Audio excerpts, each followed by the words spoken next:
Muito bem, o primeiro ponto da lição fala sobre, descreve, né, um pouco sobre o perfil dele. Ele era um homem, primeiro, para nós, né, perseguidor, também era um opressor e um blasfemo, tá? Então Paulo era um perseguidor da igreja. Lembre-se, até Jesus não tinha igreja. Até Jesus a base era o judaísmo. A religião era o judaísmo. Os judeus com seus rituais, suas práticas litúrgicas, seus compromissos de lua nova, as suas festas, festa do Yom Kippur, tabernáculos, festa das colheitas do Pentecostes, festa da Páscoa, os sacrifícios, tudo isso envolve a religião judaica. A primeira etapa da revelação de Deus na história da humanidade. Primeiro Deus se revelou dentro da cultura judaica, dentro do judaísmo. Deus usou lá dentro reis, profetas, juízes. Deus levantou grandes líderes. Deus levantou um povo a partir de Abraão. E isso está muito arraigado à vida dos judeus que estão naquele momento experimentando o cristianismo através de Jesus. Está tudo na mente deles, está muito fresco. A prova disso é que há uma disputa em Jerusalém, entre judeus novos convertidos e gentios convertidos. Esses judeus novos convertidos, eles estão tão presos à prática judaica, à cultura judaica, aos rituais, que eles estavam dizendo assim: ó Pedro, assim não vale. Nós do lado de cá, nós guardamos um monte de observações, e os gentios estão recebendo o Espírito Santo e não estão nem circuncidados. Vamos circuncidar eles, para vocês verem o quanto o judaísmo está na veia. Quem está entendendo aqui? Amém? Teve até uma disputa lá entre Pedro e Paulo, porque Pedro estava querendo pegar alguns irmãozinhos ali em Jerusalém, que era gentio de fora, e passar a faca nos irmãos. Quando Paulo soube disso, Paulo disse: eu não vou deixar. Por quê? Se começar esse negócio, a gente não evolui. Diga comigo: eu tenho que evoluir. Se eu tinha um jeito de adorar, que era de uma igrejinha que eu aprendi lá não sei aonde, eu tenho que evoluir. O evangelho é muito maior do que rituais, paradigmas, procedimentozinho. É muito maior. Amém? Então, esses irmãos estavam sendo ali pressionados. E aí Paulo diz assim: olha, deixa eu perguntar uma coisa para tu, Pedro, presidente da igreja. Deixa eu fazer uma pergunta para você. Se o Espírito Santo não lhes impõe que sejam circuncidados, por que nós os imporia isso? O Espírito Santo está descendo sobre eles. Se o Espírito quisesse que eles fossem circuncidados, o Espírito primeiro nos levava a doutriná-los para depois descer sobre eles. Mas o Espírito está descendo, está descendo. Desceu na casa de Cornélio, está descendo na Acaia, desceu na Síria, está descendo nas regiões de Listra, Derbe, na Turquia, na Ásia Menor, está descendo em todo lugar. E o critério é crer no Senhor Jesus e se arrepender dos pecados. Amém? Então essa igreja cresce nessa dinâmica. Diga comigo: igreja, no grego, é eclésia. Eclésia. Ek quer dizer chamados para fora. Eclésia quer dizer assembleia, congregação. Amém? Por isso nós somos a Assembleia de Deus, porque nós somos a Assembleia dos chamados para fora. Então a igreja é isso aí. Começou nessa dinâmica. Só que tem um detalhe. Qual é o problema que fez com que judeus zelosos como Paulo se levantasse contra a igreja? Primeiro, acabou aquele culto antigo. Não tem mais sacrifício de animal. Primeiro, não tem mais ser judeu de nascença ou descendente de Abraão. Agora é para todos. Que mais? Essa igreja também não está mais fazendo a Páscoa antiga.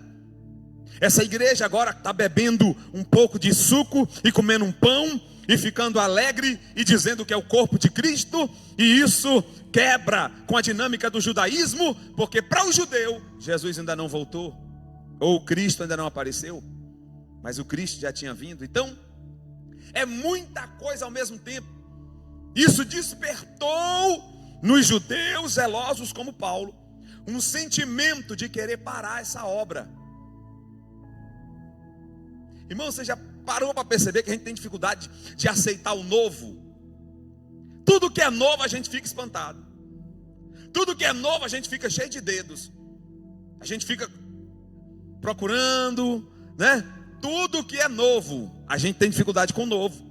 É por isso que Deus está dizendo para alguém aqui nessa noite: o novo de Deus vai chegar para você. O novo de Deus vai chegar para você, meu irmão. Eu creio em um Deus de coisas novas. A igreja está fluindo, está crescendo. E aí Paulo, imbuído de um espírito zeloso, começa a perseguir as igrejas. Capítulo de número 2 aqui da lição: as ameaças de Saulo de Tarso. Repete comigo a frase: respirando ameaças de morte. Essa frase, ela dá a ideia de um animal caçador, um animal carnívoro que caça suas presas. E este animal espreita a ponto de pegar a presa de surpresa e tirar-lhe a vida, alimentando-se da mesma. É a ideia do respirando ameaças de morte. Paulo estava como um animal desgovernado. Irmão, deixa eu dizer uma coisa muito séria aqui nesse ponto. Muito séria, eu vou falar nesse ponto aqui. Quantas vezes a gente pensa que está fazendo a coisa certa, mas está fazendo da maneira errada? Vou falar uma frase muito séria aqui, muito forte, libertadora. Não adianta fazer a coisa certa da maneira errada. Para Paulo era o certo. O judaísmo é a religião de Deus. Aliás, Deus no Antigo Testamento é Jeová Nissi. O Senhor é a nossa bandeira, é só nosso. Então ele estava consciente: estou fazendo a coisa certa, mas da maneira errada. O Deus é o mesmo. Como é que eu estou trabalhando para o mesmo Deus deles e estou perseguindo? Para pensar sobre isso. Quantas vezes eu e você somos perseguidos por pessoas que estão debaixo da mesma crença? O que é isso, pastor? É alguém pensando que está fazendo certo da maneira errada. É alguém pensando que está adorando a Deus, mas está com um comportamento que prejudica alguém. É alguém pensando, cheio de boa intenção, que está fazendo a vontade de Deus, mas está prejudicando alguém. Não adianta fazer a coisa certa da maneira errada. O inferno está cheio de pessoas que um dia tiveram a motivação certa, mas fizeram tudo errado. Não adianta.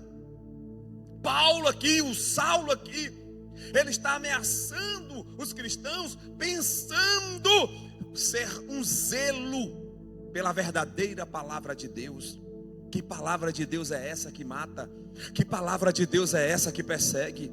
Que pregação é essa que mais joga no inferno do que no céu? Que perfil de líder é esse que tem um instinto que mais divide, agride do que levanta e sara? Irmãos, que isso caia sobre nós nessa noite. Que perfil de pastor eu sou? Que perfil de missionária eu sou? Que perfil de diácono eu sou? Que perfil de crente eu sou? Será que eu não estou fazendo a coisa certa da maneira errada? Por que eu estou dividindo? Por que eu estou comentando sobre alguém? Não, pastor, mas é porque eu tenho zelo da obra. Olha que boa intenção. Quem está entendendo aqui, irmãos? Isso talvez não sirva para ninguém aqui, só para quem está na live lá, mas que fique registrado: não adianta querer fazer a coisa certa da maneira errada. E qual é a maneira certa, pastor? A maneira certa é levar o reino a partir de mim. E o reino a partir de mim é o seguinte: eu sou um influenciador do reino, eu não sou um divisor. Deus me chamou para influenciar pessoas. Para quê? Para que essas pessoas vivam como Cristo viveu e como eu estou tentando viver. É isso o reino de Deus, irmãos. Amém? Quem está aqui nessa noite? Terceiro ponto, porque Saulo perseguia os cristãos. Já falamos, Saulo tinha os seus motivos particulares. Na cabeça de Saulo, se você sentasse com ele, ele ia dizer para você que Deus chamou um povo a partir de Abraão. Deus fez promessa a esse povo, que Deus libertou esse povo do Egito sob liderança de Moisés, que Deus foi fiel com esse povo pelo deserto, que o Senhor fez valer a sua vontade, preservou esse povo, deu uma terra prometida, e nós estamos aguardando um profeta final, um Messias, um rei que vai destronar Roma e reinará sobre nós para sempre. Paulo daria uma aula e não daria para caber Cristo e os cristãos. Vocês estão entendendo? Motivação certa, da maneira errada. Então Paulo está perseguindo os cristãos porque existe uma mentalidade nele. Qual é a mentalidade? Os irmãos sabem que nós na terça-feira nós não lemos a lição. Ali é só um guia. Já é para ter lido a lição em casa. Chegar aqui, você lê o tópico, comenta o que é mais importante dentro do tópico. É isso que eu estou fazendo. Quem está entendendo? Tem alguns irmãos já olhando para cá porque estão acostumados com a leitura, né? Aí a gente lê, e aí vocês se encontram na história e fica mais fácil, né? Mas isso vai ficar para o sábado, que a gente vai teoricamente ter mais tempo. Amém? Quem está entendendo? Irmã Heloísa, tenha fé. Vai dar certo, viu? Amém? Então olha só. Por que Paulo perseguia os cristãos? Porque na cabeça deles, o Cristo, o perfil do Cristo, não bate com o perfil de um rei. O rei, na concepção dos judeus, é alguém que da linhagem de Davi vem sob a ressalva da pompa real, cheio de riquezas, alguém de influência política, e Jesus fugindo da política. Jesus pregando na Galileia. A Galileia é a região mais pobre, a Galileia é a região menos favorecida, menos estratégica para um líder de verdade se manifestar, e é esse lugar que Jesus escolhe. E aí chega-se as notícias desse tal Jesus pregando para quem? Para mulher. Mulher nem tem vez. Esse tal Jesus, disseram por aí, Lucas 7, que ele foi mantido por um grupo de mulheres ricas. Ei, irmão, Deus usa a mulher na obra dele, sim. Viu? Vocês sentiram o impacto, mas eu já remediei, eu sou esperto. Eu tenho uma mulher também. Então, Jesus, vocês lembram da Susana, mulher do procônsul, e mais umas 6 mulheres ali? Aquelas mulheres mantiveram o ministério de Jesus, irmão, só para você ter ideia. Então, tudo isso suja a imagem de Jesus. Sabe o que eu entendo aqui nessa noite? Uma mensagem forte para nós. Pare de se preocupar com o que pensam de você. Faça só a coisa certa. Faça a coisa certa da maneira certa. Deixa que pensem, que julguem. Ah, pastor, mas quando eu canto aqui, como a irmã Sandra canta, e ela fica leve, mas alguém pode chegar para a senhora e dizer: ih, a senhora está cantando muita terça. Aí você diz assim: então fala com Jesus para dizer para o pastor não me chamar mais, porque se chamar, eu estou aí. Quem está entendendo, irmão? Não se preocupe com o que pensam de você. Jesus estava nem aí para os ditos, a elite judaica, os príncipes judeus. Jesus estava libertando. Agora, fazer a coisa certa, da maneira certa, mesmo causando desconforto, tem que ser feito. Vocês estão entendendo aqui, irmãos? Então Paulo, ele perseguia os judeus por causa disso, os cristãos. Era inconcebível que houvesse outro perfil de adoradores ao Deus Jeová que não fosse judeu e que não estivesse esperando um Messias rico, político chegar. O Jesus que vem não é político. Onde foi que ele nasceu? Na Belém.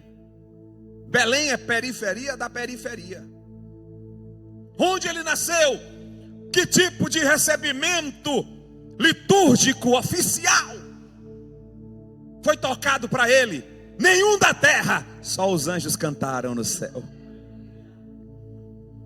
Então, irmão, às vezes estar na contramão da terra é o certo, é o melhor a ser feito. Amém? Quem lembra do rico e Lázaro? Não é? O rico tinha banquete, o rico reconhecimento, Lázaro nada. Os dois morreram ao mesmo tempo. Quando chega do lado de lá, para o rico tem um ponto final, para Lázaro uma reticência, uma continuação. Do lado de lá, ninguém recebe o rico. Do lado de lá, anjos cantam recebendo a Lázaro, diz o texto.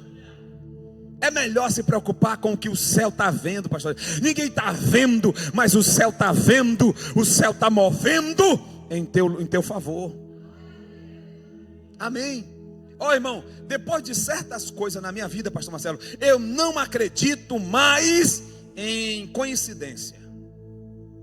Eu não acredito mais em acidentes. Tudo tem um propósito. Hoje eu ando assim, por que aconteceu isso? Para que aconteceu isso? Por que furou o pneu? Tem alguém para falar aqui agora? Furou só para falar para alguém de Jesus. Por que eu passei por aqui? Por que eu tenho que ir por ali? Por que eu cheguei nessa casa? É assim o crente, irmão. O céu está em movimento. À medida que você quer entender a vontade de Deus, o céu se move. Quem está querendo entender a vontade de Deus aqui? Eu fico lamentando que esse culto deveria ser o culto mais cheio da igreja. Eu lamento muito por alguém que não esteja entendendo o que está acontecendo em Odivelas. O que está acontecendo em Odivelas é uma fase, uma preparação, e muitos não estão aproveitando. Vai passar. Mas todos os que entrarem nessa fase agora, todos serão comissionados por Deus, serão representados pelo céu, serão cheios de Deus, entrarão no novo ciclo, na nova fase da sua vida espiritual. Amém, irmãos? Meu Deus, nos ajuda, Pai. Eu sei que priorizar a palavra sempre foi uma grande dificuldade e um grande desafio na igreja. Priorizar a palavra. Amém? Deixa eu seguir um pouco mais aqui para o segundo ponto. Pode colocar já no segundo ponto aí, por favor. Perseguição contra a igreja. A igreja de quem? De Cristo. Deixa eu abrir um parêntese aqui nessa noite. Esse sentimento, olha, tem um sentimento que infectou todos nós. Qual é o sentimento, pastor? Um sentimento de que Jesus me chamou para eu ser realizadão, felizão. Jesus me chamou para eu triunfar e para tudo dar certo. Jesus nunca disse isso. Jesus disse: no mundo tereis aflições, mas tem de bom ânimo, eu venci, vocês também vão vencer. O evangelho que a gente conhece é o evangelho de Paulo.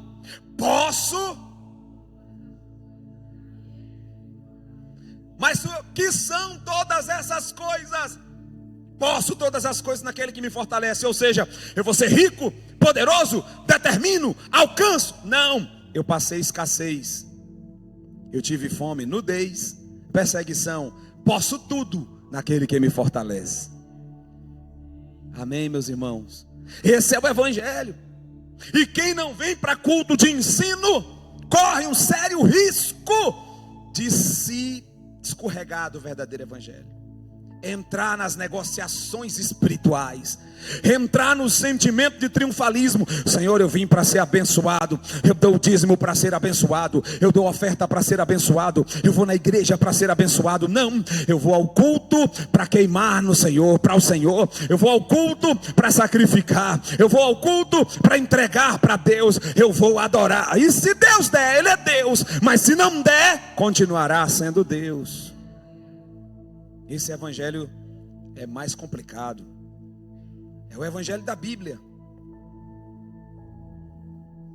Aqui não, mas no Brasil, os cultos da vitória nas quarta noite é lotado. E o culto de ensino na segunda é uma luta. E o de oração da sexta é um culto fúnebre. É 6 orando, igrejas, catedrais. Estou falando com experiência própria. Igreja grande, 14 pessoas, um punhadinho no meio de 2.000 cadeiras, orando no culto de sexta. Mas o culto da vitória, está todo mundo lá. Ah, Jesus, me dá, Senhor. Deus, usa o profeta. Eu creio num Deus que surpreende, eu creio num Deus que cura, eu creio num Deus que dá, eu creio num Deus que opera, que respalda, que responde. Mas eu creio num Deus que apresentou para nós um modo de vida, um padrão de vida. Qual é o padrão de vida?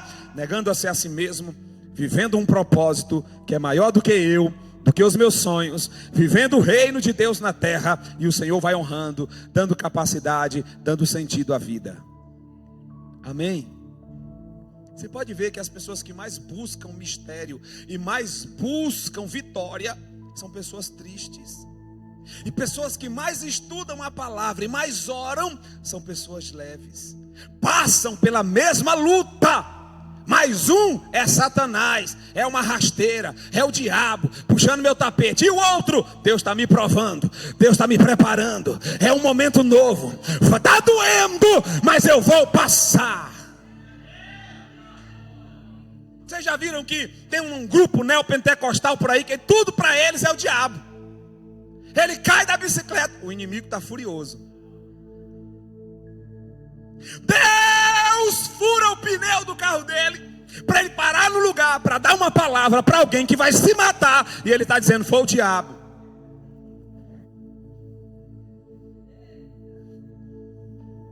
Até Deus sofre na mão deles. Mas Deus está com odivelas, quem crê? Deus está com esse povo que ama a palavra. Deus está com o povo que ama a palavra. Deus está com o povo. Discípulo sempre quis entender o que Jesus queria dizer. Seguidor sempre quis o favor das mãos do Senhor e milagre. Amém? Ponto 2. Saulo de Tarso e Estevão. Olha o paradoxo. Dois mestres, está aí no texto que eu li. Do lado de lá, Saulo, erudito, treinado, conhecedor, formado, doutor em teologia, zeloso da lei judaica, conhecedor dos 600 preceitos da Torá, de Gênesis a Deuteronômio, conhecia tudo. Do outro lado, Estevão, também doutor. Eu gostei do autor por causa disso, porque tem autor aqui que já vai bater em quem estuda teologia, mas esse não, ele deixou para nós aqui aberto. De um lado, Saulo, do outro, Estevão. Quem é Estevão? Também conhecedor da palavra, estudado, erudito. Paulo falava hebraico, aramaico, grego e latim. Estevão falava aramaico, hebraico, grego. Dois eruditos. Estevão pregando e testemunhando acerca de Deus em praça pública. Paulo, mesmo sendo erudito, se deixou levar como um animal selvagem e consentiu com o apedrejamento de Pedro. Você percebeu que a intenção errada joga na lama tudo que a pessoa tem?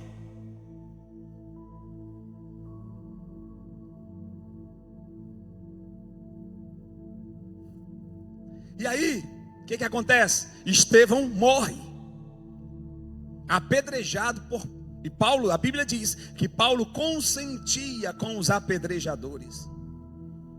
Mas enquanto Paulo pensa que está no auge aqui embaixo, Estevão, que está morrendo, está vendo os céus abertos.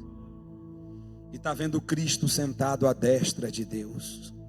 E isso é perturbador, irmãos. Isso é perturbador. E eu quero fazer uma aspas aqui rapidinho para falar um pouquinho sobre a igreja. A igreja do século 1, 2 e 3. Uma igreja extremamente perseguida, que o pastor Denilson disse que foi o sangue deles que financiou a nossa chegada até aqui. Foi uma semente o sangue deles. Muitos foram perseguidos como Estevão e foram mortos pelo Império Romano. A primeira perseguição por Nero, no ano 54, Nero queria atingir os cristãos. Ele mesmo botou fogo em Roma. 14 bairros pegaram fogo. Só não pegou fogo os 3 bairros onde os cristãos estavam. Levantou-se uma calúnia contra os cristãos, e levantou-se uma mortandade por crucificação. Acendia, malhava os irmãos de óleo, crucificava e acendia os irmãos como tocha viva em cruzes. Foram 10.000 cruzes só nessa perseguição. Faltou madeira para crucificar a crente. Tempos depois, a igreja, quanto mais morria, mais crescia. Tempos depois, começou as arenas, época de Diocleciano para seguir. As arenas, os irmãos sendo jogados nas arenas para serem comidos por feras. E o imperador chegou para uma irmã chamada Perpétua, uma irmã que tinha um cargo político, que aceitou o evangelho. Ela tinha 12 filhos, tinha de 5 até a maioridade, todos os filhos crentes. E o imperador mandou chamá-la para uma audiência. O imperador disse: Perpétua, negas o teu Cristo e vives. Ela disse para o imperador: Imperador, viva eu te venço, e morta te vencerei ainda mais. Sabe o que aconteceu com a família dela? Foram colocadas na porta do Coliseu e soltaram uma manada de touro brabo, do pequenininho ao maior. E todos morreram pisoteados. E os que não terminaram de morrer pisoteados foram entregues aos leões. Imagine. E quando diz a narração que quando eles estavam de mãos dadas ali, na frente de onde saíam os touros, ela olhou para o pequenininho e disse: você quer correr? O pequeno disse: eu não posso correr, mãe, porque se eu correr eu nego a minha fé. E a senhora me ensinou que Jesus é maior do que os touros. Está na história, na narrativa de Eusébio de Cesareia. Irmãos, quando eu me deparo com essas coisas, eu digo: eu não sou crente. Eu estou treinando para ser, mas ainda não sou. Quem lembra de Policarpo, colocado numa fogueira, e quando o fogo acendeu, que começou a queimar os pés, alguém disse: nega agora. Ele disse: acenda mais, que eu já quero ir encontrar com o meu rei para sempre. Essa é a igreja que foi o canal de Deus para que nós estivéssemos aqui nessa noite.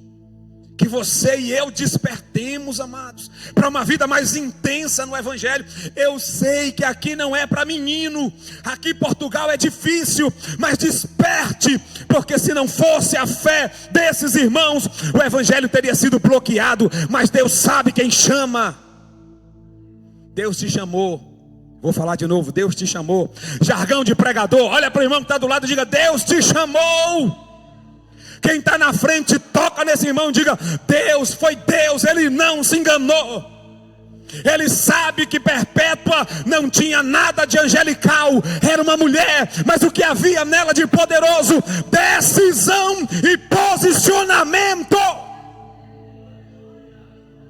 A diferença é só essa: nós somos tudo igual, todo mundo comedor de feijão, todo mundo fraco, todo mundo sujeito a tudo. Mas a diferença é que uns se posicionam e decidem, e outros recuam e se escondem. Mas que Deus levante muitos representantes do céu aqui, que não tenha medo de polícia, que não tenha medo de autoridade, que não tenha medo de nada, nem de demônio, mas que continue se posicionando em nome da expansão do reino. Aleluia. Estevão não recuou. Na primeira pedrada, alguém poderia correr, mas Estevão disse: se eu correr, tudo o que eu preguei cai por terra. Quem está entendendo, irmão? Não recua não, vaso. Você que está na internet, não recua não, vaso. Mantém firme. Para que a sua pregação seja respeitada e seja autêntica, você tem que se comportar conforme o que você fala. Se posicione, mantenha firme. O Deus que te chamou é fiel, e o Senhor está te usando, seja no trabalho, na escola, onde for, na família, Deus está te usando. Mantenha a fé como Estevão manteve. Estevão ganhou mais alma com a morte dele do que com aquela pregação linda que ele fez. A pregação de Estevão foi uma das mais bonitas da Bíblia. Mas quando o homem morreu apedrejado, todos os que estavam ali, até quem jogou pedra, disse: mas como é que pode? Como é que pode isso? Um rapaz novo desse, com tudo pela frente, como é que pode? Eu não estou entendendo. Aí eu quero saber mais sobre isso aí. Eu vou numa caverna que tem ali uma reunião deles. Quem está entendendo, irmão? O seu posicionamento evidencia o grau do evangelho que tem em você. O posicionamento que se esquiva e se esconde revela o grau do evangelho que tem dentro de mim. Mas o posicionamento que não volta atrás, que mesmo às vezes, passando por alguns desarranjos, julgamentos e outras coisas mais, e dificuldades e decepções, mas o posicionamento é o mesmo, revela, é o termômetro do evangelho que tem dentro de nós. Amém? A verdadeira prova do evangelho ter entrado em mim de verdade chama-se resiliência. O que é resiliência? A capacidade de resistir a situações terríveis contra nós sem perder a essência. Isso é resiliência. É pior do que perseverança. Perseverar é sofrendo, é chorando e até murmurando, mas continuar. Aí é perseverança. Mas resiliência é se manter firme contra as lutas da vida sem perder a convicção e a essência. Amém? Diga comigo, a partir de hoje, Espírito Santo, me ajude a ser mais resiliente. Às vezes uma coisa sai do trilho, uma coisa sai do lugar, e a gente já fica todo desgostoso. E Perpétua dizendo: solta o estouro. Minha força contra eles é nada.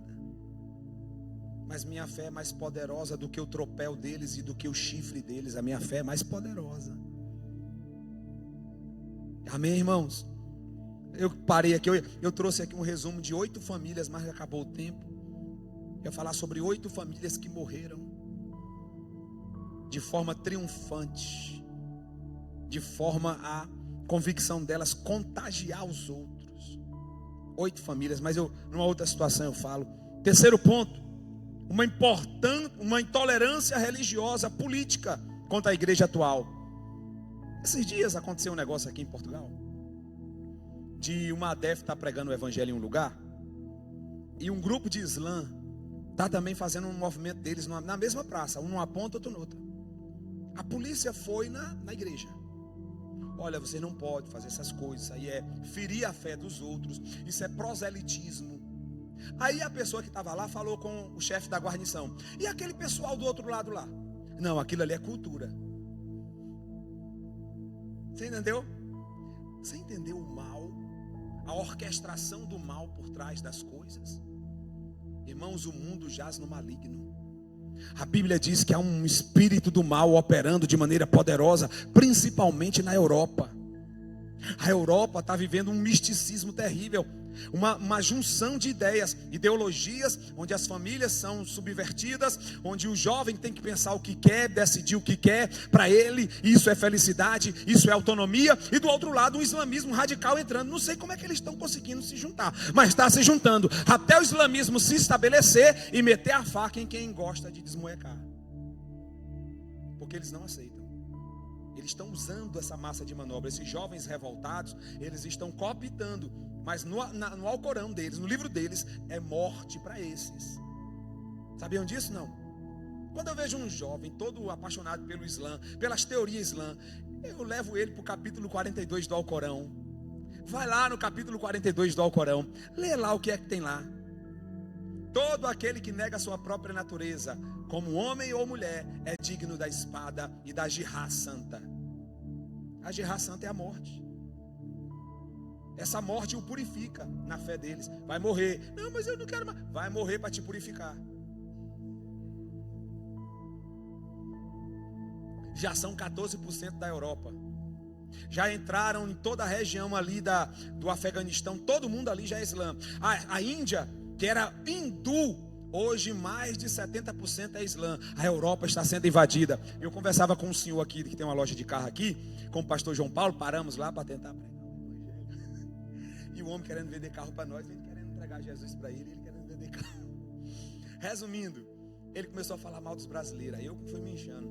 Ia falando mal dos brasileiros. Brasileiro é enrolado, brasileiro é tudo mentiroso, brasileiro é tudo ladrão, e não sei o que mais. Eu virei para ele e disse assim: Senhor Pedro, deixa eu falar com o senhor. O senhor tem que se preocupar com o Islã, que está bem na porta, fazendo movimentos terríveis no centro de Lisboa. Já tem mesquita oficial aqui, é isso aí que você tem que se preocupar. Sabe por quê? Brasileiro comunga da mesma cultura, da mesma língua e a mesma cultura do português. Eu sou neto de português. Brasileiro tem a mesma cultura. Agora o Islã vem para dominar. Eles vão multiplicando, botando filho dentro do país, vão dominando. Daqui a um tempo, se você quiser cultuar a Ave Maria, você vai tomar chicotada. Aí ele tomou um susto. Tá uma praga mesmo. Esqueça o brasileiro enroladinho. Tem uns mesmo, mas não é todo mundo não. Amém, irmãos? Irmão, diga comigo nessa noite: eu estou convicto de quem eu sou, de quem me chamou e da minha chamada. Você sabia que a nossa crise gira em torno disso? Eu vou pregar sobre isso, se Deus permitir, aqui, logo, logo. A nossa crise gira em torno disso. Não entra ninguém aí, é só você e você mesmo e Deus. Eu estou convicto de quem eu sou, de quem me chamou e da chamada. É diferente, são 3 coisas diferentes que completam o ser e justifica a vida. 3 coisas diferentes. E tudo só gira em torno de você mesmo, não tem espaço para ninguém. Quando eu vejo um crente culpando os outros, eu digo: Ih, nunca encontrou o evangelho. Nunca encontrou o evangelho. Amém, irmãos? Vamos aqui terminar? Eu não sei mais nem que horas são. 9 horas, acabou. O terceiro ponto fica para a próxima. Que Deus nos abençoe. Vamos nos colocar de pé. Já são 9. Vocês pensavam que era 8? Já são 9. Em nome de Jesus. Aleluia. O ponto 3 aqui eu podia resumir os 3 tópicos da seguinte maneira: todo sistema que se levantar contra a igreja vai cair. De novo, todo sistema que se levantar contra a igreja vai cair. Agentes do diabo dentro da igreja que veio para minar as forças da igreja vai cair. Quem crê nesse negócio, irmãos? Agora me pergunta: quem é a igreja, pastor? Cadê, você não veio não? Quem é a igreja? É essa nave? Quem é a igreja? Essa placa que tem aí fora? Quem é a igreja? Diga: eu. Se a Bíblia diz que todo sistema que vem contra a igreja vai cair, todo sistema que vem contra quem? Vai cair. Irmão, vocês precisam ver como é que eu entro nesses mercados e ando nessas ruas daqui. Licença, o embaixador está chegando. Licença, licença. Eu entro no chinês ali, ó. O representante do céu chegou. Não é para entender mesmo não. A polícia me parou. O senhor é o quê? Rapaz, você quer saber mesmo? Não, você é o quê? Está fazendo o quê aqui? Aí eu estou com um processo, já passou pelo juiz, já foi para a AIMA. Aí eu estou com esse documento. Mostrei o documento para o senhor. Faz o quê aqui? Rapaz, você quer saber mesmo? Eu sou representante do céu. E o que é isso? Pastor, representante do céu aqui. Você não tem um tempinho não para nós conversar? Não. Vai embora. Vaza. Irmão, você é representante do céu. Não, pare e diz: olha, o diabo botou um negócio dentro da nossa cabeça. Ele, na verdade, ele quer uma seta. Você não faz nem diferença. Irmão, ele é mentira dele. Você é embaixador do céu. Há um projeto escrito com o seu nome no céu. Há um Deus que apostou tudo em você e continua apostando todo dia. Há um Deus que liberou o dom do Espírito para financiar a tua pregação. Há um Deus que deu fruto do Espírito para você suportar e conviver em comunhão com os demais. Esse Deus aposta em nós. Vira a chave. Você não é comum, você é especial. Você é representante do reino. Pastor, pastor, mas eu não sei pregar. Problema, o Espírito Santo não colocou essa condição. Ele disse: se tem coração, tem uma mente e tem fé, eu entro para operar. Não precisa saber cantar, saber pregar, saber liderar, não. Só precisa ser. O diabo tem raiva de você só porque você é. Por que é que o diabo investe contra você? Você fica dizendo assim, eu sou pequeno. E o diabo investindo contra você, você está tão bobo, que o diabo está investindo contra você, que ele vê o que você não vê. Deus e o diabo vê o que você não vê. Você achando que é pequenininho, o diabo tentando te derrubar. Se você fosse um nada, o diabo não queria nada com você. E por que ele quer? Porque ele sabe. Amém, irmão?